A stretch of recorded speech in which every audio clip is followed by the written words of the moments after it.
Hello friend, मैं सुप्रिया स्वागत करती हूँ आपका डिकोड एग्ज़ाम में। फ्रेंड, आज एंशिएंट हिस्ट्री की एमसीक्यू सीरीज़ में हम सॉल्व करेंगे गुप्ता एंड पोस्ट गुप्ता से जुड़े हुए टॉप 40 प्रीवियस ईयर्स के क्वेश्चंस को। फ्रेंड, जैसा कि आप यहाँ पे देख रहे हैं, पार्ट 3 लिखा हुआ है।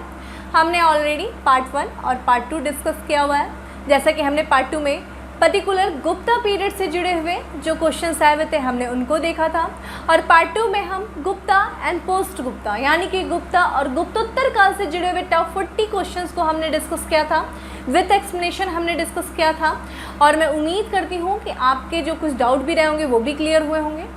और आज उसी सीरीज़ को हम आगे बढ़ा रहे हैं, और आज के भी सीरीज़ में यानी पार्ट 3 में हम गुप्ता एंड पोस्ट गुप्ता यानी कि गुप्ता और गुप्तोत्तर काल से संबंधित कुछ अन्य जो टॉप 40 क्वेश्चंस हैं जो हमारे आयोग के द्वारा पूछे गए हैं, हम आज उन क्वेश्चन को डिस्कस करेंगे, और इन्हीं क्वेश्चंस के थ्रू हम अपने डाउट्स भी क्लियर करेंगे, साथ ही साथ इस चैप्टर को रिविज़न भी करने की कोशिश करेंगे।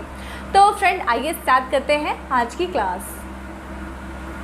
फ्रेंड, जैसा कि मैं हमेशा कहते आई हूँ, जब भी मैं क्वेश्चंस कर रही हूँ आप कमेंट बॉक्स में आंसर देते हुए चलना, और साथ ही साथ राइट हैंड साइड ये देखते हुए चलना आप बोर्ड पे कि ये क्वेश्चंस किस आयोग के द्वारा और किस ईयर में पूछे गए हैं, ये भी साथ में देखते चलना।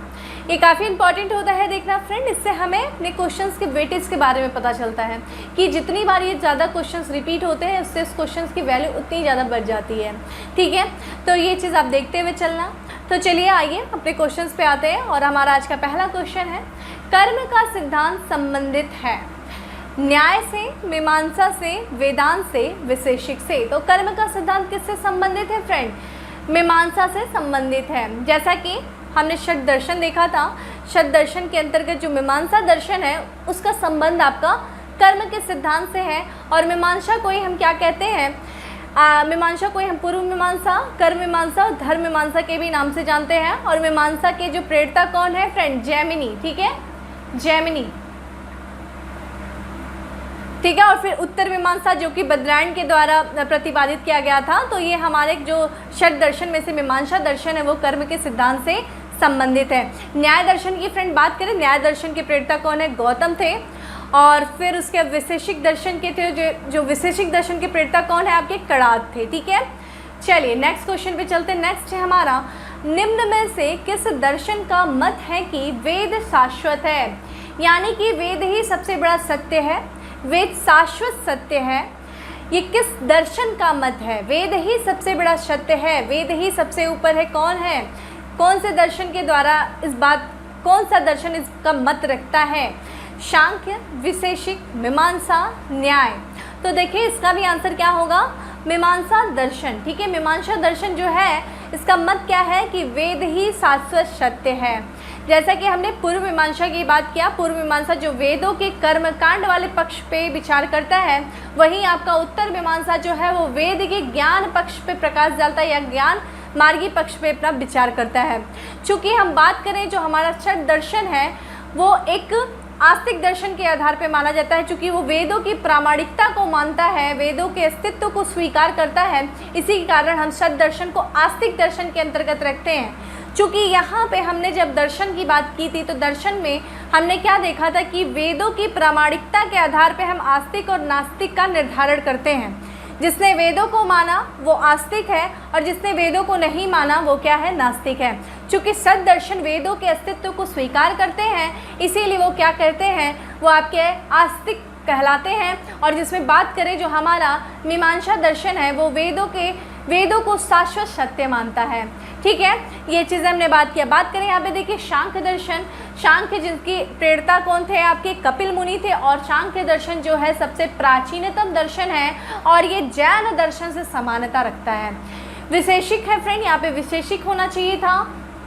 इसके प्रेरता कौन है? आपके कणाद हैं। और न्याय दर्शन जिसके कि आपके गौतम। ठीक है, गौतम के द्वारा न्याय दर्शन का प्रतिपादन किया गया था। और ये देखिए क्वेश्चन जो आया था छत्तीसगढ़ पीसीएस प्री 2013 में ये प्रश्न आया था। चलें नेक्स्ट क्वेश्चन है माँ, अपूर्व का सिद्धांत संबंधित है। अपूर्व मीन्स क्या? कोई ऐसी वस्तु जो पहले न रही हो, या जिसको हमने कभी पहले ना देखा हो, या जो उसका कभी पहले अस्तित्व न रहा हो, उसी से मतलब क्या है? अपूर्व। और ये अपूर्व का जो सिद्धांत है वो किससे संबंधित है? चारवाक से, जैन से, बौद्ध से, मीमांसा से। तो जल्दी कमेंट बॉक्स में आंसर बताइए, अपूर्व का सिद्धांत किससे संबंधित है। तो देखा जाए अपूर्व का जो सिद्धांत है वो किससे संबंधित है, वो भी हमारा मीमांसा दर्शन से संबंधित है। चारवाक दर्शन फ्रेंड भौतिकवाद दर्शन, ठीक है, भौतिकवाद यानी कि जो भौतिकवाद जो सुख है उस पर संबंधित हमारा चारवाक दर्शन है, ठीक है। चलिए नेक्स्ट क्वेश्चन पे चलते हैं फ्रेंड। ये जो दर्शन सब्जेक्ट है ना काफ़ी फिलोसफिकल पार्ट है, ठीक है। हमने चूँकि इसमें क्लास में अच्छे से एलोब्रेट करने की कोशिश की थी, अच्छे से समझाया उसमें। यहाँ पे बहुत ज़्यादा इन डेप्थ जाके आपको नहीं समझा सकते हैं क्योंकि टाइम थोड़ा हमारे पास बहुत लिमिटेड होता है, इस वजह से। चलिए नेक्स्ट क्वेश्चन पे चलते हैं। निम्नलिखित युग्मों में से कौन सा एक भारतीय शब्द दर्शन का भाग नहीं है। षड दर्शन यानी कि 6 दर्शन, उन 6 दर्शन में से ये पूछा है कोई एक ऐसा दर्शन दिया जो भारतीय शब्द दर्शन का भाग नहीं है। ये देखा जाए तो हमारा विकल्प देखिए क्या है, मीमांसा और वेदांत, न्याय और विशेषिक, लोकायत और कपालिक, शांक और योग। तो हमारा जो आंसर क्या है, जो भारतीय शब्द दर्शन का भाग नहीं वो क्या है हमारा लोकायत और कपालिक जो है वो हमारा शब्द दर्शन का भाग नहीं है। बाकी बात करें शब्द दर्शन के अंतर्गत जो हमारा क्या क्या था फ्रेंड, जो सांख्य, योग, न्याय, विशेषिक, मीमांसा, उत्तर मीमांसा, ये हमारे शब्द दर्शन थे जिसके अंतर्गत देखिए ये आपका मीमांसा है। और वेदांत यानी कि जहाँ वेदों का अंत होता है वही वेदांत है। और वेदांत का जो है 3 आधार थे जो कि जिसे हम प्रस्थान त्रयी के नाम से जानते हैं, जो कि आपका उपनिषद है और आपका भगवत गीता है और ब्रह्मसूत्र, ये आपके वेदांत हो गए। न्याय, विशेषिक ये भी आपके शब्द दर्शन है और सांख्य और योग ये भी आपके शब्द दर्शन है। बाकी लोकायत जिसे हम चारवाक के नाम से भी जानते हैं और कपालिक जो है ये आपका शब्द दर्शन के भाग नहीं है। ये IAS प्री 2014 में ये प्रश्न आया था। चलिए नेक्स्ट क्वेश्चन पे चलते हैं। हमारा नेक्स्ट क्वेश्चन है कि लोकायत दर्शन किसको कहा जाता है। देखिए यहाँ पे आ गया लोकायत दर्शन, ठीक है, जैन, बौद्ध, चारवाक, सांख्य। तो बताएं लोकायत दर्शन किसको कहा जाता है, कमेंट बॉक्स में आंसर करें। तो जो लोकायत दर्शन है वो चारवाक दर्शन को ही लोकायत दर्शन के नाम से जानते हैं, ठीक है। ये बहुत लोकायत दर्शन यानी कि जो चारवाक दर्शन ये एक भौतिकवादी दर्शन है, भौतिकवादी दर्शन से संबंधित है। और बात करें ये जो भौतिक या सांसारिक सुखों से संबंधित इस दर्शन का जो मत है, जो महत्व ये किसको देता है, भौतिक और सांसारिक सुखों को ये दर्शन जो है बहुत अधिक महत्व देता है, ठीक है। चलिए नेक्स्ट क्वेश्चन पे चलते हैं। नेक्स्ट हमारा अद्वैत दर्शन के संस्थापक हैं, अद्वैत, ठीक है। अद्वैत दर्शन के संस्थापक कौन है, शंकराचार्य, रामानुजाचार्य, माधवाचार्य, महात्मा बुद्ध। तो बताइए अद्वैत दर्शन के संस्थापक कौन है। ये हमारा आंसर क्या है, अद्वैत दर्शन के जो संस्थापक है वो है शंकराचार्य। इस दर्शन का मत क्या था कि इस दर्शन में जो है ज्ञान मार्गी शाखा पर बल दिया गया है और इसमें बताया गया है कि जो मोक्ष की प्राप्ति जो है वो ज्ञान के ही माध्यम से हमें मोक्ष की प्राप्ति हो सकती है, ठीक है। यही हमारा अद्वैत दर्शन का जो मत है, जो विचार है वो क्या है कि ज्ञान के ही माध्यम से हमें मोक्ष की प्राप्ति की जा सकती है। और इस दर्शन के संस्थापक कौन है, शंकराचार्य। फ्रेंड यहाँ पे देखिए अन्य विकल्प भी कुछ दिए हैं। देखिए रामानुजाचार्य के द्वारा विशिष्टाद्वैत दर्शन का प्रतिपादन किया गया था, जिसके अंतर्गत जो है भक्ति के माध्यम से आप मोक्ष की प्राप्ति कर सकते हैं। यानी कि पूर्ण रूप से आप भक्ति में लीन हो जाओ तो आपको क्या हो जाएगा, मोक्ष की प्राप्ति हो जाएगी। ये किसका था, रामानुजाचार्य का, यानी कि विशिष्टाद्वैत। माधवाचार्य की बात करें फ्रेंड, माधवाचार्य ने जो कि द्वैतवाद का इन्होंने द्वैतवाद दर्शन का प्रतिपादन किया था। द्वैतवाद इन्होंने ये बताया था कि जो आत्मा है और जो ब्रह्म है, यानी कि जो ब्रह्म और जीव क्या है, ये दोनों बिल्कुल अलग अलग हैं। एक प्रार्थना करता है तो दूसरा क्या करता है, प्रार्थना को स्वीकार करता है। ये किसने बताया था, माधवाचार्य ने बताया था। यानी कि एक प्रार्थना करने वाला और दूसरा प्रार्थना को स्वीकार करने वाला, इसीलिए दोनों कभी क्या है, एक नहीं हो सकते। ये दोनों क्या है, अलग अलग है। और इसी को इन्होंने क्या बोला था, द्वैतवाद, ठीक है। तो अद्वैत दर्शन किसका हो गया, शंकराचार्य का, जिसमें इन्होंने क्या बोला कि ज्ञान के ही माध्यम से मोक्ष की प्राप्ति की सकती है। और रामानुजाचार्य ने क्या बोला था, विशिष्टाद्वैत, जिसके अंतर्गत इन्होंने बोला भक्ति के माध्यम से मोक्ष की प्राप्ति की जा सकती है। माधवाचार्य का द्वैतवाद, यानी कि ब्रह्म और जीव कभी एक नहीं हो सकते हैं, ये दोनों अलग अलग हैं, ठीक है। ये देखिए आया था छत्तीसगढ़ पीसीएस प्री 2014 में ये प्रश्न आया था। चलिए नेक्स्ट क्वेश्चन पे चलते हैं। नेक्स्ट है हमारा क्वेश्चन, प्रच्छन्न बोध किसे कहा जाता है? प्रच्छन्न बोध यानी कि जो छिपा हुआ बोध, ठीक है, जो छिपा हुआ बोध होता है उसको वो किसे कहते हैं? शंकराचार्य यानी कि जो शंकर है उन्हीं को शंकराचार्य, कपिल मुनि, रामानुजाचार्य, पतंजलि। तो बताइए जो प्रच्छन्न बोध है वो किसे कहा जाता है? ये कहा जाता है शंकराचार्य को, ठीक है। शंकराचार्य का जो दर्शन है, जो मत है, क्या है? अद्वैत दर्शन। ये काफ़ी ज़्यादा सिमिलरिटी रखता है बौद्ध दर्शन से, क्योंकि हमने बात किया था जब हम लोगों ने जब बौद्ध दर्शन को पढ़ रहे थे तो उसके अंदर क्या बात की गई थी कि निर्वाण की प्राप्ति के लिए ज्ञान की आवश्यकता, ज्ञान के ही माध्यम से आप निर्वाण की प्राप्ति कर सकते हैं। ठीक उसी प्रकार जो शंकराचार्य का अद्वैतवाद है उसमें भी इन्होंने क्या बात किया कि मोक्ष की प्राप्ति के लिए ज्ञान की आवश्यकता होती है, यानी कि आप ज्ञान के ही माध्यम से मोक्ष की प्राप्ति कर सकते हैं। तो यही कारण है जो शंकराचार्य का अद्वैत दर्शन है उसकी बहुत सारी बातें जो हैं वो बौद्ध दर्शन से मिलती हैं एक तरीके से। तो इसी कारण इनको क्या कहा जाता है? इनको प्रच्छन्न बौद्ध की संज्ञा दी जाती है, किन्हें? शंकराचार्य को, ठीक है। चलिए नेक्स्ट क्वेश्चन पे चलते हैं। हमारा नेक्स्ट क्वेश्चन है, निम्नलिखित में से अद्वैत वेदांत के अनुसार किसके द्वारा मुक्ति प्राप्त की जा सकती है? देखिए बार बार हमने यही बात कर रहे हैं, अभी तक समझाते आ रहे हैं। अब काफ़ी बच्चों ने तो आंसर भी दे दिया कि किसके द्वारा प्राप्त की जा सकती है। किसके अनुसार? अद्वैत वेदांत के अनुसार। तो मुक्ति किसके द्वारा प्राप्त की जा सकती है? ज्ञान, कर्म, भक्ति, योग। तो बात करें अद्वैत वेदांत के अनुसार जो मुक्ति प्राप्त की जा सकती है वो है ज्ञान के द्वारा। ज्ञान के ही द्वारा आपको मुक्ति या फिर मोक्ष की प्राप्ति हो सकती है। किसके अनुसार? अद्वैत वेदांत के अनुसार। और विशिष्टाद्वैत के अनुसार जो है हमें भक्ति के द्वारा जो है वो मुक्ति प्राप्त हो सकती है, जो कि विशिष्टाद्वैत किसका था फ्रेंड? रामानुजाचार्य का था, ठीक है।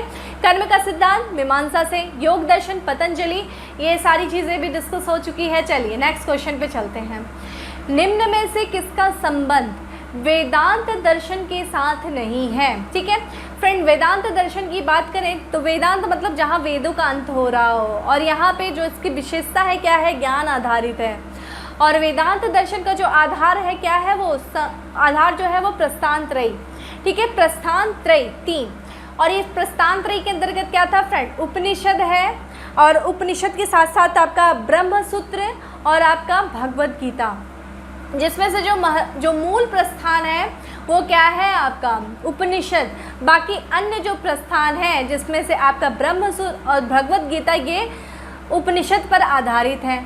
तो यही वो पूछ रहा है कि इसमें से वेदांत दर्शन के साथ नहीं है, किसका संबंध नहीं है? शंकराचार्य का नहीं है, अभिनव गुप्त का नहीं है, रामानुज का नहीं, या फिर माधवाचार्य का नहीं है।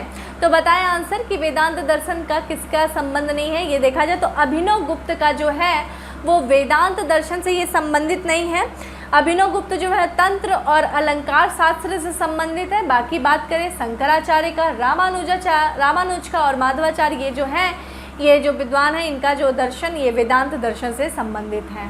चलिए नेक्स्ट क्वेश्चन पे चलते हैं। नेक्स्ट है हमारा फ्रेंड यहाँ पे संवत दिए हुए हैं और उसके साथ उसकी गणना, जो किस समय से उसकी गणना की जाती है उस संवत की, हमें ये बताना है। तो चलिए देखें, सूची 1 में सूची 2 को सम्मिलित करना है, जो कि सूची 1 में क्या दिया है? आपका संवत दिया है, दूसरे में उसका किस समय से उसकी गणना करनी है ये हमें दिया है। तो सूची 1 में देखिए विक्रम संवत है, फिर शक संवत, फिर गुप्त संवत, फिर कली संवत, और यहाँ पे देखिए समय दिया हुआ है। चलिए हम आंसर पे चलते हैं, चूँकि मैच करते हैं सूची 1 को सूची 2 से। तो जो विक्रम संवत है, ठीक है, जिसको हम संवत्सर कहते हैं, तो जो विक्रम संवत है उसका जो समय काल क्या माना जाता है? वो 58 माना जाता है, ठीक है। चूँकि ईस्वी पूर्व, ये भी ध्यान रखिएगा, ठीक है, ईस्वी पूर्व। तो हमने बात किया था जो विक्रम संवत किसने जारी किया था? विक्रमादित्य के द्वारा विक्रम संवत जारी किया गया था। और इसी विक्रम संवत को बात करें तो कृत संवत या मालवा संवत के भी नाम से जानते हैं। किस नाम से? कृत संवत या फिर मालवा संवत के भी नाम से जानते हैं, क्योंकि इन्होंने शकों को हराने के उपलक्ष्य में विक्रमादित्य ने जो विक्रम संवत जारी किया था, ठीक है। और इसका समय क्या है? 58 ईस्वी पूर्व। शक संवत की बात करें फ्रेंड तो ये 78 ईस्वी का है, और ये कुषाण शासक कनिष्क के राज्याभिषेक के दौरान उसी के उपलक्ष्य में कनिष्क के द्वारा शक संवत जारी किया गया था। बात करें नेक्स्ट गुप्त संवत की, तो उसका समय देखिए क्या माना जाता है? 319 से लेकर के 320 के बीच में गुप्त संवत, जिसे हम वल्लभी संवत के भी नाम से जानते हैं। और गुप्त संवत को जारी किसने किया था? गुप्त वंश के शासक चंद्रगुप्त प्रथम के द्वारा गुप्त संवत को जारी किया गया था। और चूंकि इसे वल्लभी संवत बोलने का कारण यह है कि जो वल्लभी के मैत्रक थे उनके भी द्वारा इस संवत का इस्तेमाल किया जाता था, इसीलिए वल्लभी संवत और गुप्त संवत का भी समय एक ही माना जाता है, 319 से लेकर के 320 का समय। और लास्ट है हमारा कली संवत, जिसका समय क्या है? 3102 ईस्वी पूर्व। तो हम लोग आंसर पे आते हैं।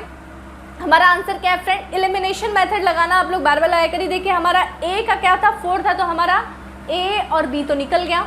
अब देखिए हमारे पास 2 ऑप्शन बचते हैं, सी और डी। चूँकि सी ए में हमारा 4 दिया है और डी में भी हमारा 4 दिया है, तो हमारा अब हमें दूसरे से आंसर मिल जाएगा, क्योंकि देखिए बी में 5 दिया है, एक जगह 3 दिया है, दूसरे में हमने क्या दिया था? शक संवत।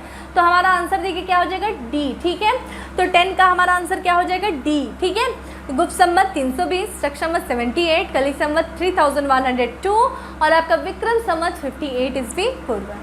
चलिए नेक्स्ट क्वेश्चन पे चलते हैं। नेक्स्ट हमारा क्वेश्चन, पुराणों के अनुसार चंद्रवंशी शासकों का मूल स्थान था। ठीक है, पुराणों के अनुसार जो चंद्रवंशी शासकों का मूल स्थान क्या था? काशी, अयोध्या, प्रतिष्ठानपुर, श्रावस्ती। तो बताइए पुराणों के अनुसार जो चंद्रवंशी शासकों का मूल स्थान क्या था? प्रतिष्ठानपुर। ठीक है, बात करें जो क्षत्रियवर्ण थे, क्षत्रियवर्ण में देखा जाए तो 3 मूल वंश थे। ठीक है, क्षत्रियवर्ण के 3 मूल वंश थे। एक आपका चंद्रवंशी, जिसे हम सोमवंशी भी कहते हैं, फिर दूसरा सूर्यवंशी और तीसरा अग्निवंशी। तो इन्हीं के मूल स्थानों के बारे में यहाँ पूछा है। तो जो चंद्रवंशी शासक थे फ्रेंड, इनका जो त्रेता युग में, ठीक है, जो त्रेता युग में इनका जो मूल स्थान क्या था? बात करें जो त्रेता युग में इनका जो मूल स्थान था वो प्रयाग था।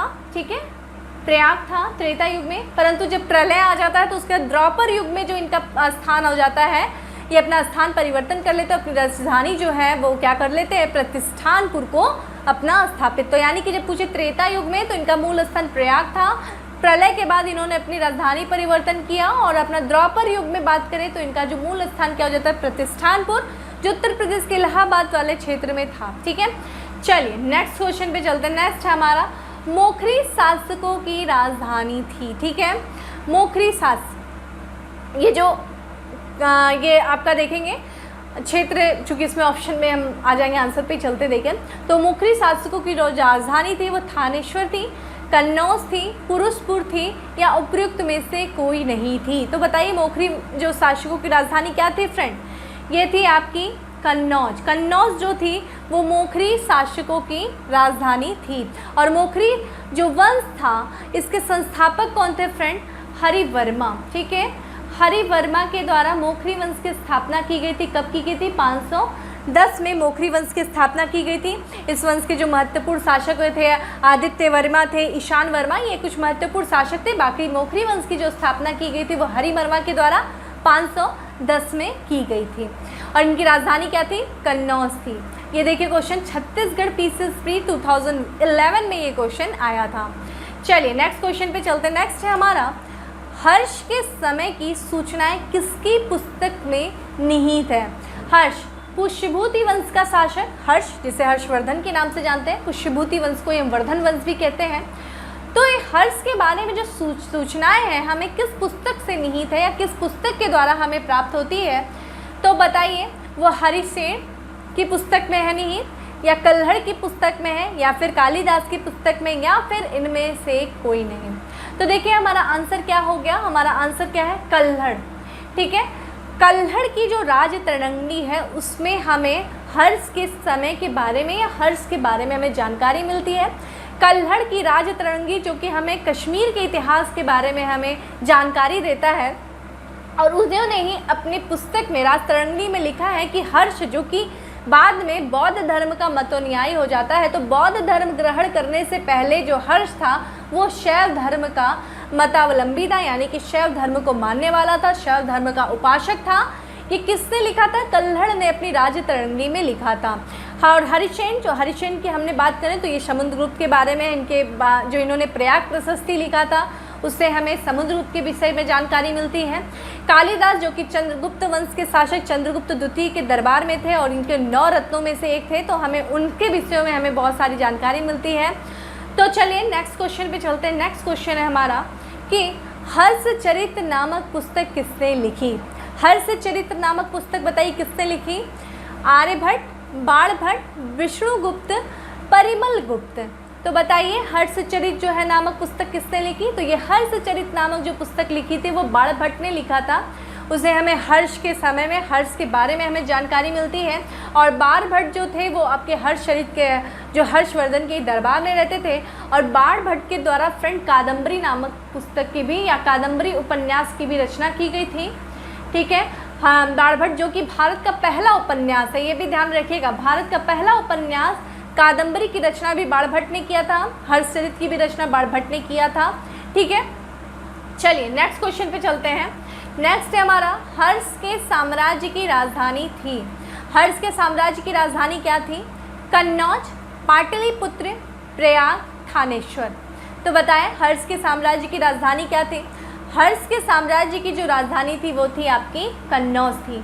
बात करें फ्रेंड, हर्ष जो कि पुष्यभूति वंश का शासक था और पुष्यभूति वंश जो कि पुष्यभूति के द्वारा स्थापित राजवंश था और उसी को हम वर्धन राजवंश भी कहते हैं, वर्धन वंश भी कहते हैं। तो हर्षवर्धन का जो समय काल की बात करें तो ये लगभग 606 से लेकर के 647 ईस्वी के बीच में ये शासन करता है। और चूँकि बात करें जब पुष्यभूति के द्वारा पुष्यभूति वंश की स्थापना की गई थी तो उस समय उनकी राजधानी क्या थी? थानेश्वर थी। चूँकि हम बात करें हर्ष की, तो हर्ष की जो बहन थी राजश्री, जिनका विवाह क्या हुआ था? मोखरी वंश के शासक से हुआ था, जो कि हमने देखा मोखरी वंश के संस्थापक कौन थे? हरिवर्मा। और मोखरी वंश के जो अंतिम शासक थे जिनका नाम था गृहवर्मन, उन्हीं का विवाह हुआ था किससे? हर्षवर्धन की बहन राजश्री से विवाह हुआ था।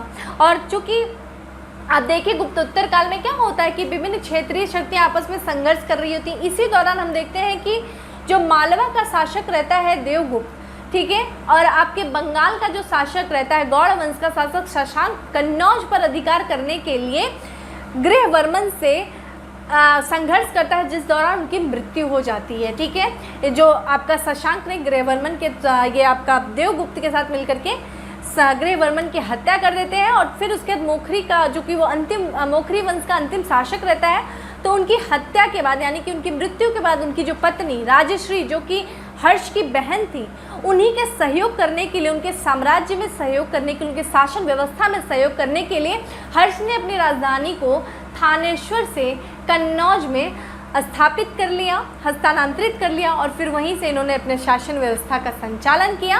तो इस प्रकार जो हर्ष के साम्राज्य की राजधानी थी वो कहाँ हो गई? कन्नौज हो गई, ये भी ध्यान रखिएगा। चलिए नेक्स्ट चलते हैं। सम्राट हर्षवर्धन ने 2 महान धार्मिक सम्मेलनों का आयोजन किया था।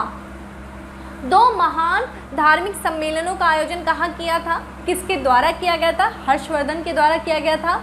और ये धार्मिक सम्मेलन था कहाँ किया गया था? कन्नौज तथा प्रयाग में, प्रयाग तथा थानेश्वर में, थानेश्वर तथा वल्लभी में, वल्लभी तथा प्रयाग में। तो बताइए कहाँ पे किया गया था 2 महान धार्मिक सम्मेलनों का आयोजन? तो देखिए हमारा आंसर क्या है? कन्नौज तथा प्रयाग में क्या किया गया था? 2 महान धार्मिक सम्मेलनों का आयोजन किया गया था। बात करें कन्नौज में, तो कन्नौज में फ्रेंड 643 में किया गया था, 643 में। ठीक है, ये यहाँ पे जो सम्मेलन किया गया था, जो सम्मेलन किया गया था कन्नौज में, तो ये धर्म महासभा का सम्मेलन था। और यहाँ पे बात करें तो महायान जो धर्म है, ठीक है, महायान धर्म की महत्ता को स्थापित करने के लिए कन्नौज में धर्म महासम्मेलन का आयोजन किया गया था। किसके द्वारा? हर्षवर्धन के द्वारा किया गया था। 20 दिनों तक ये सम्मेलन चला था, 20 राष्ट्रों से लोग आए हुए थे। ठीक है, बात करें चूँकि धर्म महायान संप्रदाय को, महायान धर्म की महत्ता को स्थापित करने के लिए, चूँकि हम बात करें बौद्ध धर्म की, तो बौद्ध धर्म हमने देखा कि किस तरीके से बौद्ध धर्म की जो चौथी संगीति हुई थी कनिष्क के काल में, उस समय बौद्ध धर्म 2 संप्रदायों में बंट गया था, हीनयान और महायान। तो महायान संप्रदाय का अनुयायी कौन था? हर्षवर्धन था। और इसी महायान संप्रदाय की महत्ता को स्थापित करने के लिए इसने कन्नौज में 643 में धर्म महासभा का आयोजन किया था। ठीक है, बात करें प्रयाग की, प्रयाग में फ्रेंड ये क्या जो हर्षवर्धन के द्वारा प्रत्येक 5वें वर्ष एक महासम्मेलन का आयोजन किया जाता था, जिसे महाधार्मिक सम्मेलन का नाम या फिर धर्म महासम्मेलन का नाम कहा जाता था। प्रत्येक 5वें वर्ष ये क्या करता था, आयोजन करता था प्रयाग में। और इसी सम्मेलन के दौरान जो हर्षवर्धन था वो अपने संपत्ति को 4 भागों में बांट करके पूरा दान कर देता था।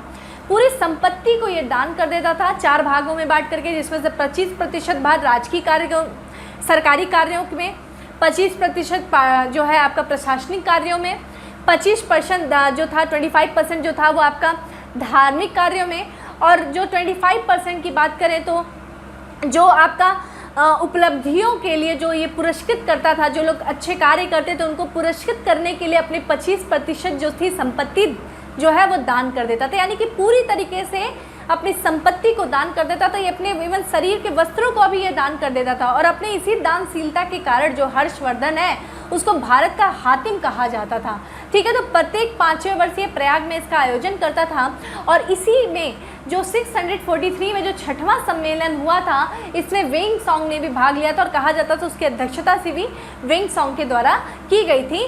तो ठीक है फ्रेंड, इस तरह से आप समझ गए होंगे कि किस तरीके से कन्नौज में और प्रयाग में उसके द्वारा धार्मिक सम्मेलन किया जाता था। और ये जो प्रयाग में फ्रेंड एक तरीके जो वर्तमान कुंभ देखते हैं ना फ्रेंड, यहीं से इसकी उपज भी देखने को मिलती है। जो कुंभ मेला वगैरह लगता है वो इसी तरीके से था, क्योंकि जब ये अपना धार्मिक सम्मेलन या महासम्मेलन करता था तो विभिन्न राष्ट्रों से लोग आते थे, विभिन्न राष्ट्रों के लोग आते थे, वहाँ के व्यापारी, वहाँ के राजा, वहाँ के धार्मिक प्रमुख, ब्राह्मण, ये विभिन्न तरीके के लोग इस सम्मेलन में भाग लेते थे।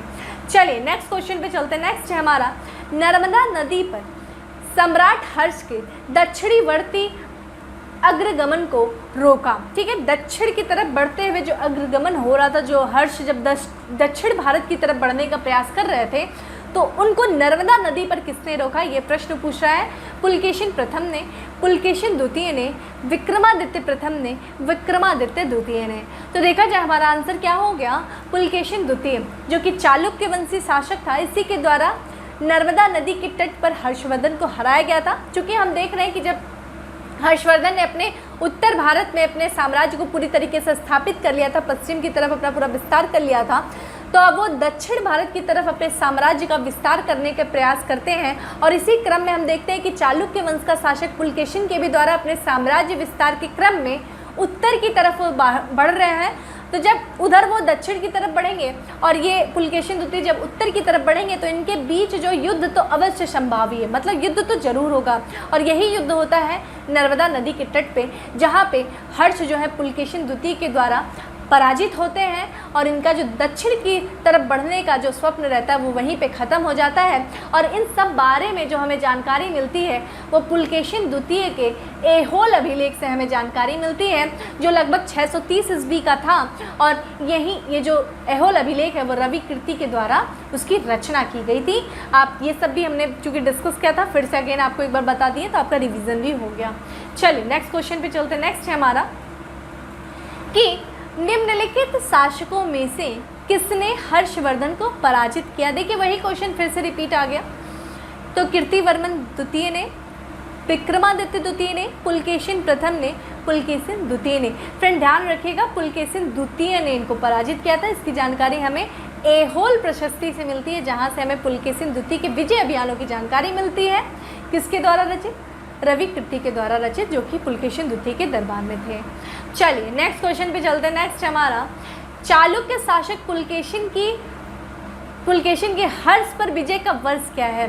612, 618, 622, 634। तो देखिए हमारा आंसर क्या है, 618 में जो था वो था इनके जो हर्ष को इन्होंने पराजित किया था नर्मदा नदी के तट पे पुलकेशिन द्वितीय ने।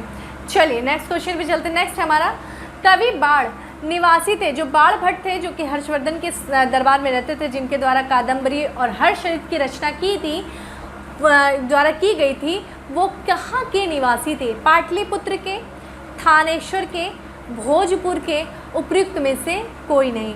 तो देखा जाए हमारा आंसर क्या है, जो बाण भट्ट थे वो यहाँ इनमें से किसी के भी वो निवासी नहीं थे। बाण भट्ट का जो जन्म हुआ था, बात करें फ्रेंड, तो ये आपका बिहार में हुआ था। ठीक है, बिहार में इनका जन्म हुआ था। और बिहार में बात करें तो पृथ्वीकूटा में, ठीक है, पृथ्वीकूटा में इनका जन्म हुआ था, ठीक है, पृथ्वीकूटा में इनका जन्म हुआ था, सोन नदी के तट पे इनका जन्म हुआ था। तो इस तरीके से देखें तो यहाँ पे पाटलिपुत्र, थानेश्वर और भोजपुर में नहीं बल्कि बिहार के पृथ्वीकूटा में इनका जन्म, सोन नदी के पास में जो है वहीं पे इनका जन्म हुआ था। चलिए नेक्स्ट क्वेश्चन है हमारा, वेनसोंग किसके शासनकाल में भारत आया था? ठीक है फ्रेंड, वेनसोंग के बारे में ये पूछ रहे हैं, किसके शासनकाल में ये भारत आए थे वेनसोंग? किसके शासनकाल में आए थे? चंद्रगुप्त द्वितीय, सम्राट हर्ष, चंद्रगुप्त मौर्य, चंद्रगुप्त प्रथम। तो देखा जाए वेनसोंग जो आए थे वो आए थे सम्राट हर्ष के समय में भारत आए थे। लगभग 629 से लेकर के 645 के बीच में थे ये, 16 वर्षों तक ये लगभग भारत में रहे थे वेनसोंग, ठीक है। तो वेनसोंग ने देखा जाए तो इन्होंने, इनकी जो पुस्तक थी क्या थी? सीयूकी के लिए इनको जाना जाता है काफ़ी ज़्यादा, इनकी जो रचना थी इसी से हमें काफ़ी ज़्यादा वर्णन मिलता है भारत के बारे में इनके समय का। चंद्रगुप्त द्वितीय के समय में फ्रेंड कौन आया था? फाहियान आया था, ठीक है। चलिए नेक्स्ट क्वेश्चन पे चलते हैं। नेक्स्ट है हमारा, भारत की यात्रा करने वाले चीनी यात्री हुआनचांग, जिन्हें वेनसोंग के नाम से जानते हैं, तत्कालीन भारत की सामान्य दशाओं और संस्कृति का वर्णन किया है। इस संदर्भ में निम्नलिखित में से कौन सा कथन सही है? ठीक है, जो वेनसोंग ने काफ़ी जो भारत जब वो आए थे तो उन्होंने अपनी जो पुस्तक लिखी थी जिसका नाम था सीयूकी, उसमें भारत की दशाओं के बारे में और यहाँ की संस्कृति के बारे में उन्होंने वर्णन किया है। तो वही पूछ रहा है, यहाँ पे 3 विकल्प दिए कि इसमें से कौन सा विकल्प सही है। तो देखिए उन्होंने क्या लिखा, सड़क और नदी मार्ग लूट मार से पूरी तरह सुरक्षित था। फ्रेंड ये बिल्कुल इनकरेक्ट है, क्योंकि वेनसोंग ने लिखा था कि यहाँ पे काफ़ी ज़्यादा जो सड़क और जो नदी मार्ग यहाँ पे काफ़ी लूट मार होती थी। स्वयं जो है वेनसोंग एक बार लूटा गया था, उसके भी साथ इस तरह की बातें, लूट मार उसके भी साथ हुआ था। तो ये इनकरेक्ट है हमारा। नेक्स्ट क्वेश्चन है, नेक्स्ट जो ऑप्शन है क्या है, जहाँ तक अपराधों के लिए दंड का प्रश्न है, अग्नि, जल व विष द्वारा सत्य प्रतीक्षा किया जाना ही किसी भी व्यक्ति की निर्दोषिता अथवा दोष के निर्णय के साधन थे। ये बिल्कुल करेक्ट है फ्रेंड। ये बोलता है कि हर्ष यहाँ पे जब वो भारत आता तो बताता है कि यहाँ पे जो दंड का प्रावधान था, बहुत कठोर दंड का प्रावधान था। दिव्य परीक्षाओं के माध्यम से दंड निर्धारित किया जाता, जिसके अंतर्गत देखा जाए तो अग्नि, जल और विष के द्वारा अपनी सत्यता को, अपनी निर्दोषिता को स्थापित किया जाता था। और नेक्स्ट है देखिए हमारा, व्यापारियों को नौका घाट और नौकों पर शुल्क देना पड़ता था। तो ये भी हमारा क्या है, करेक्ट है, ठीक है। तो हमारा आंसर क्या हो गया फ्रेंड, बी हो गया, यानी कि 2 और 3 सही है। बाकी यहाँ पे जो पहला ऑप्शन था, सड़क और नदी मार्ग लूट मार से पूरी तरह से सुरक्षित नहीं थे। चलिए नेक्स्ट है हमारा, हर्ष के दरबार में वेनसोंग को एक दूत के रूप में किसने भेजा था? जो वेनसोंग आया था उससे पूछ रहा है कि एक दूत के रूप में किसने भेजा था। तो देखिए ऑप्शन क्या दिया है, ताइसुंग, तुंगकुआन, कुएनवू, उपयुक्त में से कोई नहीं। तो देखिए हमारा आंसर क्या हो जाएगा, उपयुक्त में से कोई नहीं, क्योंकि वेनसोंग जो भारत की यात्रा करने आया था वो किसी शासक के दूत के रूप में नहीं आया था, बल्कि एक स्वतंत्र यात्री की तरह वो भारत में आया था। वो भगवान बुद्ध के पद चिन्हों का वो एक तरीके दर्शन करना चाहता था, उनको देखना चाहता था। इस इच्छा से वो भारत में आया था, ना कि वो किसी के दूत के रूप में आया था, ठीक है। चलिए नेक्स्ट क्वेश्चन है हमारा, वेनसोंग की यात्रा में वेनसोंग की भारत में यात्रा के समय सूती कपड़ों के उत्पादन के लिए सबसे प्रसिद्ध नगर था। वेनसोंग जब भारत आता है तो वो विभिन्न नगरों के बारे में बताता है, वहाँ की विशेषताओं के बारे में बताता है। तो जिसके अंतर्गत उसने बताया जो सूती कपड़ों के उत्पादन के लिए जो सबसे प्रसिद्ध नगर था वो कौन सा नगर था वेनसोंग के अनुसार, वाराणसी, मथुरा, पाटलिपुत्र या फिर कांची। तो बताइए आंसर क्या हो गया, जो मथुरा था वो सूती कपड़ों के उत्पादन के लिए सबसे प्रसिद्ध नगर था जब वेनसोंग भारत आया था उस दौरान। और देखिए यहाँ पे वाराणसी जो था वो रेशम के कपड़ों के लिए सबसे ज़्यादा माना जाता था।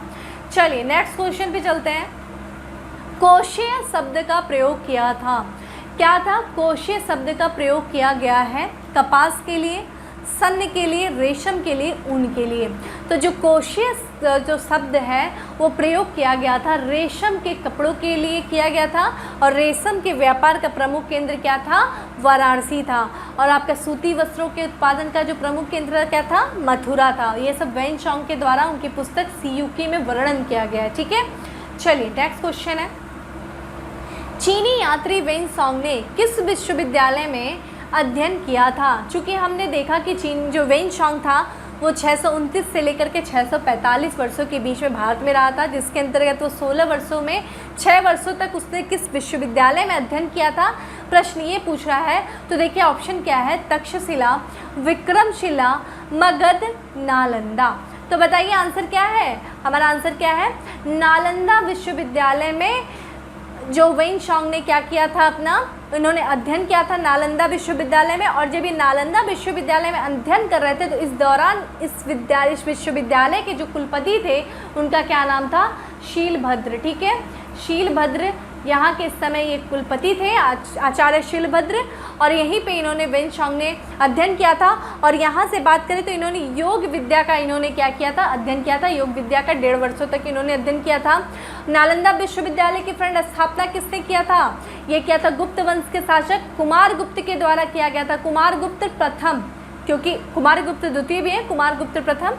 देखिए यहाँ पे विक्रमशिला विश्वविद्यालय फ्रेंड, विक्रमशिला विश्वविद्यालय की स्थापना पाल वंश के शासक धर्मपाल के द्वारा किया गया था। ठीक है, तक्षशिला में फ्रेंड चाणक्य जो थे वो तक्षशिला में उन्होंने अध्ययन कार्य भी किया था, प्लस अध्यापक के भी रूप में वहाँ पे नियुक्त थे। कौन, तक्षशिला में आपके चाणक्य। ठीक है, नेक्स्ट जो है, नेक्स्ट हमारा चीनी यात्री जिसने भीनमाल की यात्रा की थी, कौन था जिसने भीनमाल की यात्रा किया था, फाहियान, सुंगयुन, वेन सॉन्ग, इत्सिंग। तो बताइए आंसर क्या है, किसने यहाँ की यात्रा किया था भीनमाल की, तो वो किया था वेन सॉन्ग के द्वारा भीनमाल की यात्रा की गई थी। ठीक है, चलिए नेक्स्ट क्वेश्चन पे चलते हैं। नेक्स्ट हमारा सीयू की नामक यात्रा विवरण निम्नलिखित में से किससे जुड़ा है? सीयू की जो पुस्तक है वो उसमें यात्रा का विवरण किया गया है। ठीक है, एक यात्री आता है, भारत में आता है और यहाँ को जो कुछ भी देखता है उसने एक पुस्तक में उसको सारा चीज़ संकलित किया और उस पुस्तक का नाम रखा सीयू की। तो वो किससे जुड़ा हुआ है, किस यात्री से? फाहियान से, अलबरूनी से, मेगास्थनीज से या फिर वेन सॉन्ग से? बताइए, ये क्वेश्चन यूपी पीसीएस में 2016 में ये क्वेश्चन आया था, जल्दी बताएं। तो जो फाहियान जो आपका सीयू की जो पुस्तक है वो किससे संबंधित है? वेन सॉन्ग से ये पुस्तक संबंधित है। ठीक है, जो हर्षवर्धन के समय क्या थे, भारत में आए थे, इन्हीं ने एक पुस्तक लिखी सीयू की। बात करें फ्रेंड फाहियान की, फाहियान जो आए थे चंद्रगुप्त द्वितीय के समय भारत में आए थे और इनकी पुस्तक का क्या नाम है? फू क्यों की। ठीक है, फू क्यों की इनकी पुस्तक का नाम है। अलबरनी फ्रेंड आए थे लगभग 1000 में आए थे, ये गजनवी के साथ भारत में आए थे और इन्होंने एक पुस्तक की रचना की जिसका नाम क्या था? तहकीक-ए-हिंद। ठीक है, तहकीक-ए-हिंद या फिर किताब अल हिंद, यानी कि जो तहकीक कर रहा है, भारत की जो चीज़ों को तहकीक कर रहा है, उन्होंने अलबरनी ने लिखा था। मेगास्थनीज फ्रेंड मौर्य वंश के संस्थापक चंद्रगुप्त मौर्य के दरबार में ये राजदूत के रूप में आए थे और उन्होंने क्या पुस्तक लिखे थे? इन्होंने इंडिका नामक पुस्तक की रचना की थी। ठीक है, तो बात करें सीयू की तो किसके द्वारा की गई थी? वेन सॉन्ग के द्वारा। चलिए नेक्स्ट क्वेश्चन हमारा, चीनी यात्री इत्सिंग ने बिहार का भ्रमण किया था, लगभग कब किया था? 405 में, 635 ईस्वी में, 637 ईस्वी में या फिर उपयुक्त में से कोई नहीं? तो बताएं आंसर क्या है इसका? इसका आंसर है उपयुक्त में से कोई नहीं, क्योंकि चीनी यात्री का जो समय है, जब ये भारत में आए थे तो इनका समय ही देख लीजिए कब है, 671 से लेकर के 693 के बीच में ये भारत का भ्रमण किए थे और इसी दौरान ये बिहार वगैरह का भ्रमण किए थे, जिसमें से हमें इसमें से कोई ऑप्शन नहीं मिल रहा है, तो इत्सिंग के द्वारा। ठीक है, चलिए नेक्स्ट क्वेश्चन पे चलते हैं। नेक्स्ट हमारा, चीनी लेखक भारत का उल्लेख किस नाम से करते हैं? जो चीनी लेखक थे वो भारत को किस नाम से संबोधित करते हैं, भारत का क्या नाम बोलते हैं? क्योंकि, इंतु, सीयू की, सिकिया पोनो। तो बताइए आंसर क्या है हमारा? जो चीनी लेखक है वो भारत का उल्लेख इन तुन के नाम से करते हैं, इन तुन के नाम से या फिर चियान तू के भी नाम से करते हैं। ठीक है, इसके भी नाम से करते हैं, ये ध्यान रखिएगा। ठीक है, तो समझ में आ गया? थियानतु। ठीक है, थियानतु या फिर इंतु से संबोधित करते हैं भारत के नाम को। चलिए नेक्स्ट क्वेश्चन पे चलते हैं। नेक्स्ट है हमारा, नालंदा विश्वविद्यालय के विनाश का कारण था। नालंदा विश्वविद्यालय के विनाश का कारण कौन था? मुसलमान, कुषाण, शीथियन, मुगल। तो बताइए नालंदा विश्वविद्यालय का विनाश किसने किया था? ये किया था मुसलमान के द्वारा, ये विनाश कारण माना जाता है। और चूँकि हम बात करें मोहम्मद गौरी का जो गुलाम था जिसका नाम था बख्तियार खिलजी के द्वारा नालंदा विश्वविद्यालय में आग लगा दी गई थी। और कहा जाता था इतनी ज़्यादा यहाँ पे पुस्तकें थी कि 1 महीने तक लगभग ये पूरा विश्वविद्यालय जलता ही रह गया था। उसने ही इसको पूरी तरह से विनाश का कारण वो बना था बख्तियार खिलजी। ठीक है, नेक्स्ट क्वेश्चन।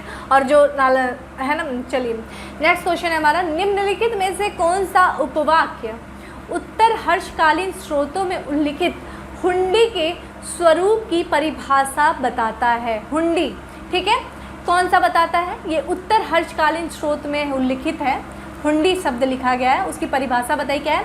राजा द्वारा अपने अधीनस्थों को दिया गया परामर्श, प्रतिदिन का लेखा जोखा अंकित करने वाली बाही, विनिमय पत्र, सामंत द्वारा अपने अधीनस्थों को दिया गया आदेश। देखा जाए तो ये IAS प्री 2020 में अभी इसी साल ये क्वेश्चन आया था लास्ट ईयर।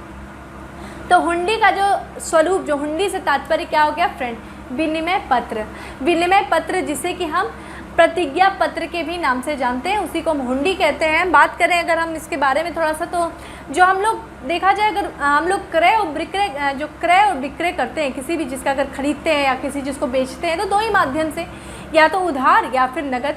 तो अगर आपने नगद दे लिया तो कोई बात नहीं है, लेकिन अगर आपने उधार दिया तो उधार जो देगा, यानी कि जो लेगा उधार, वो क्या करेगा? एक विनिमय पत्र, एक प्रतिज्ञा पत्र देगा कि हम आपको इस निम्नांकित डेट के पहले ही क्या करेंगे, या इस डेट तक हम आपको जो उधार लिए, जो हमारा पैसा, वो क्या करेंगे, आपको रिटर्न कर देंगे। वही क्या है, एक तरीके से वो विनिमय पत्र के रूप में जाना जाता है, या फिर प्रतिज्ञा पत्र, ठीक है, जिसे हम हुंडी कहते हैं। चलिए नेक्स्ट क्वेश्चन पे चलते हैं। नेक्स्ट है हमारा, गुप्तोत्तर युग में प्रमुख व्यापारिक केंद्र थे। गुप्तोत्तर युग में कौन सा प्रमुख व्यापारिक केंद्र था? कन्नौज, उज्जैन, धार, देवगिरी। तो बताइए आंसर क्या है? गुप्तोत्तर युग में जो प्रमुख जो व्यापारिक केंद्र था वो क्या था? कन्नौज था। कन्नौज जो था बहुत ही इंपॉर्टेंट फ्रेंड, गंगा और यमुना दोआब के वाले क्षेत्र में कन्नौज स्थित था, काफ़ी समृद्ध क्षेत्र था। और इसी कन्नौज को देखा जाए, जो त्रिपक्षीय युद्ध जो हुआ था प्रतिहार पाल और राष्ट्रकूटों के बीच, इसी कन्नौज को लेकर के हुआ था फ्रेंड। तो कन्नौज जो था काफ़ी गुप्तोत्तर युग में काफ़ी महत्वपूर्ण व्यापारिक केंद्र हुआ करता था, नदियों के बीच का क्षेत्र था।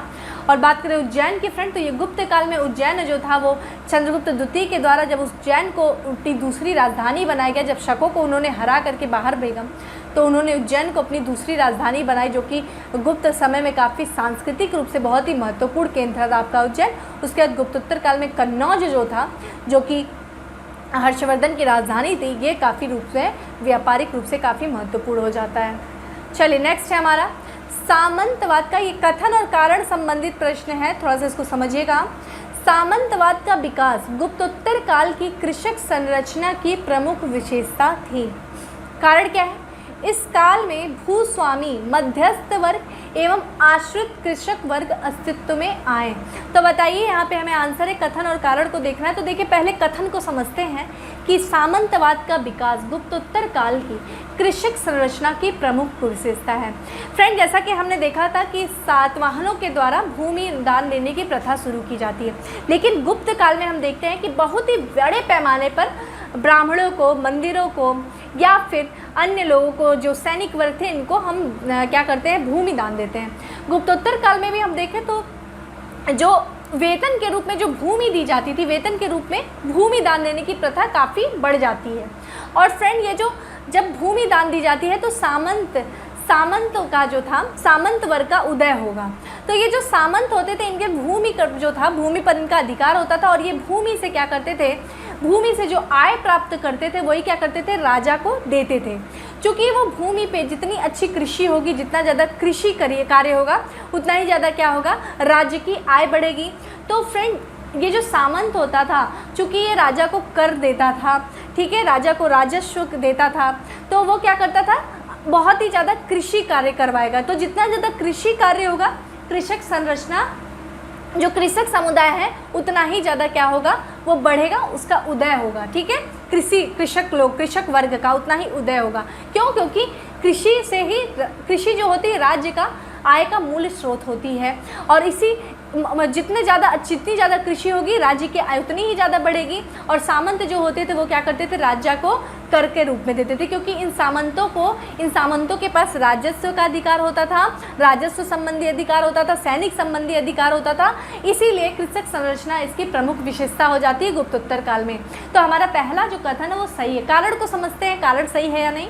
इस काल में भूस्वामी मध्यस्थ वर्ग एवं आश्रित कृषक वर्ग अस्तित्व में आया। ध्यान रखिएगा, भूस्वामी मध्यस्थ वर्ग, भूस्वामी मध्यस्थ वर्ग यानी कि ये जो सामंत होते थे इनको जब भूमि वेतन के रूप में दी जाती थी, ये उसके स्वामी के रूप में हो जाते थे। कहा जाता था ये भूमि जो है ना पीढ़ी दर पीढ़ी भी आगे बढ़ती थी, एक पीढ़ी से दूसरी पीढ़ी हस्तांतरित कर दी जाती थी, अनुवांशिक हो जाती थी। तो चूँकि राजा जो था वो डायरेक्ट कृषकों से आय नहीं लेता था, राजा जो है वो क्या करता था, ये जो बीच के जो मध्यस्थ वर्ग होते थे वो कृषकों से जो है ना वो कृषकों से कर एकत्रित करते थे और फिर वो क्या करते थे, राजा को कर देते थे।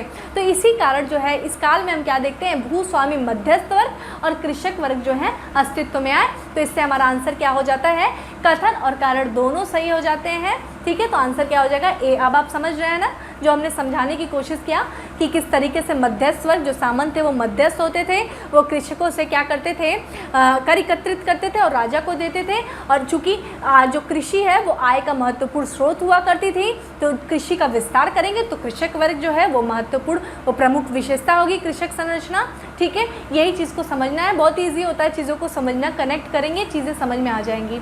चलिए नेक्स्ट क्वेश्चन पे चलते हैं। नेक्स्ट है हमारा, निम्नलिखित में से कौन सा 8वीं शताब्दी के संत शंकराचार्य के बारे में सही नहीं है। शंकराचार्य ने जिन्होंने क्या बोला था, अद्वैत दर्शन का इन्होंने प्रतिपादन किया था, तो ये पूछा है कौन सा कथन सही नहीं है।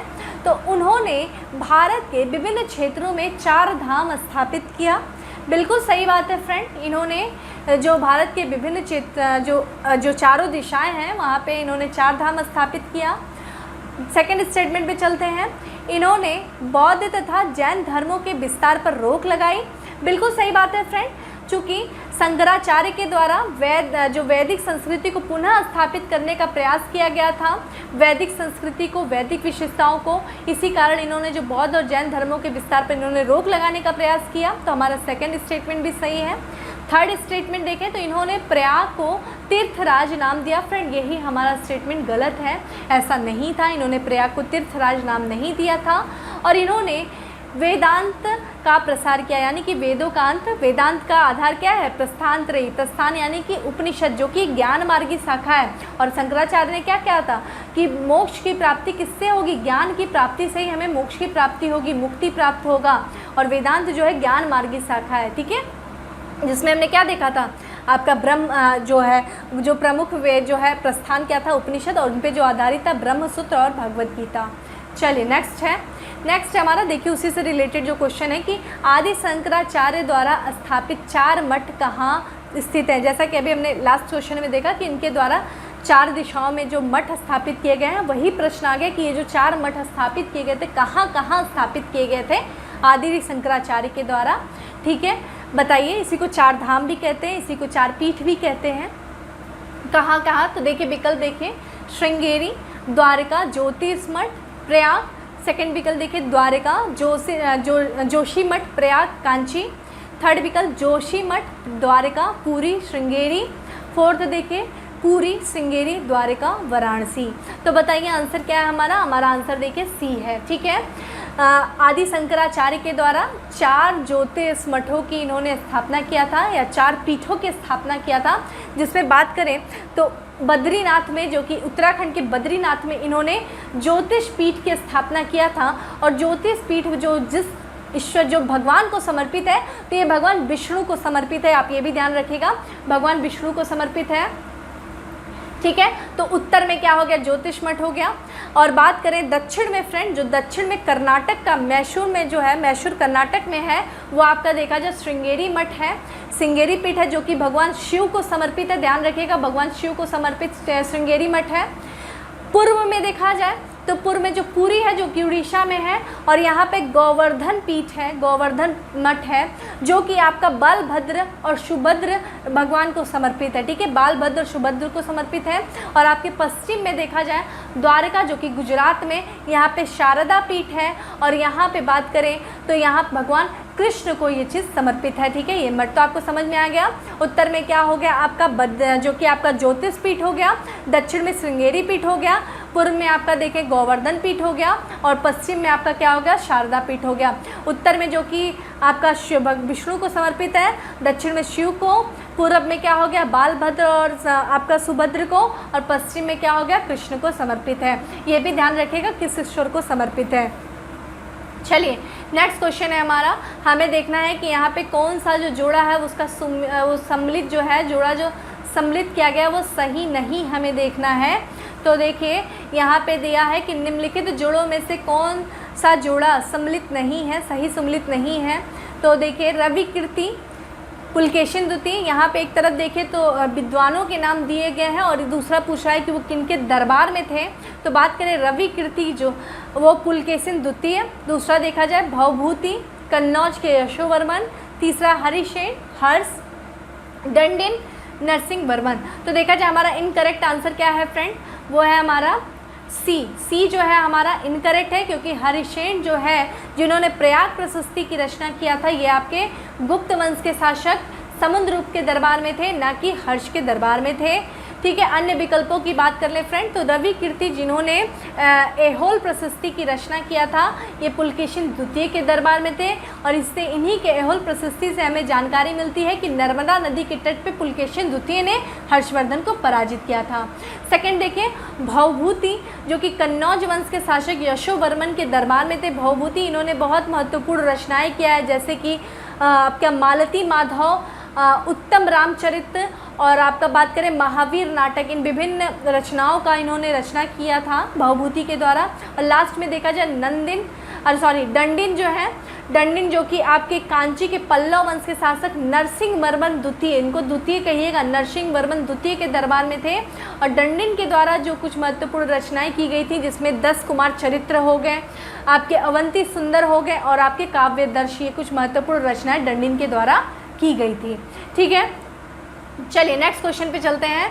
नेक्स्ट क्वेश्चन भी दिया है सूची 1 तथा सूची 2 को हमें सम्मिलित करना है। सूची 1 में हमें दरबारी कवि बता रहे हैं और सूची 2 में हमें राजा बता रहे हैं कि किस राजा के दरबार में ये कवि रहा करते थे। तो देखा जाए पहले में देखिए अमीर खुसरो, दूसरे में कालिदास, तीसरे में हरिशेन और चौथे में बाणभट्ट। इधर देखिए विकल्प 2 में चंद्रगुप्त द्वितीय, समुद्रगुप्त, हर्षवर्धन, अलाउद्दीन खिलजी।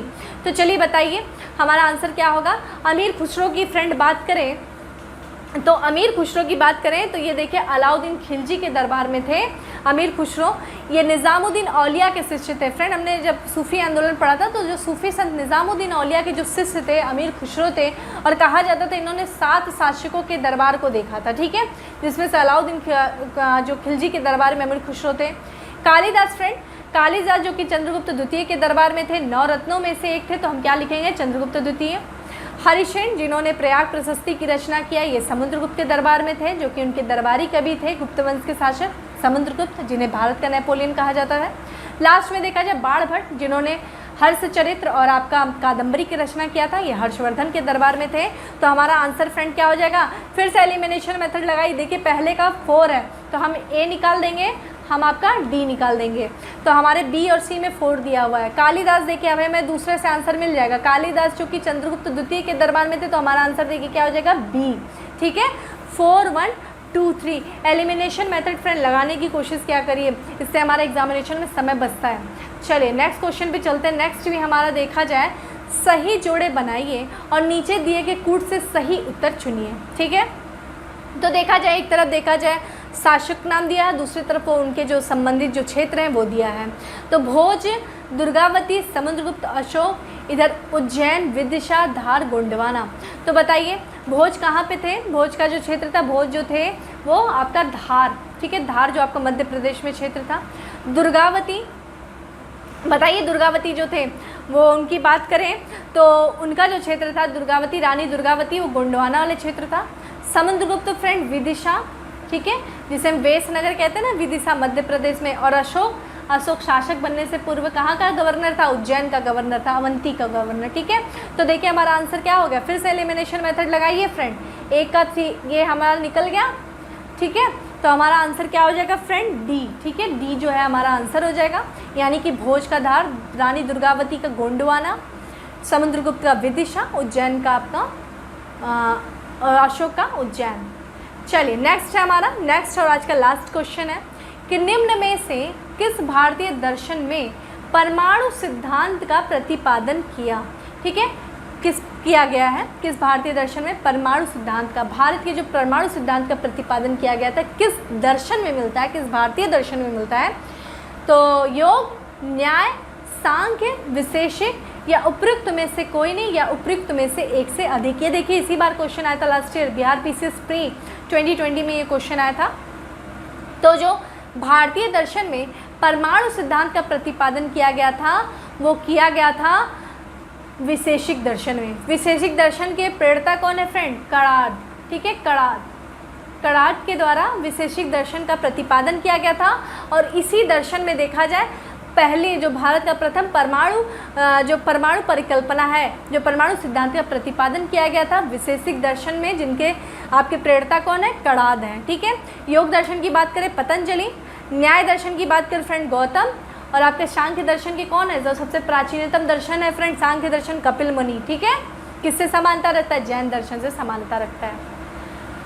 तो फ्रेंड इस तरीके से था हमारा सेशन, जिसमें हमने अभी तक 3 पार्ट डिस्कस किया था। गुप्त काल और गुप्तोत्तर काल से संबंधित लगभग हमने 120 क्वेश्चन डिस्कस किए। उन क्वेश्चंस को हमने एक्सप्लेन करने की पूरी कोशिश किया, साथ ही साथ कुछ नई इन्फॉर्मेशन को भी ऐड करने की कोशिश किया।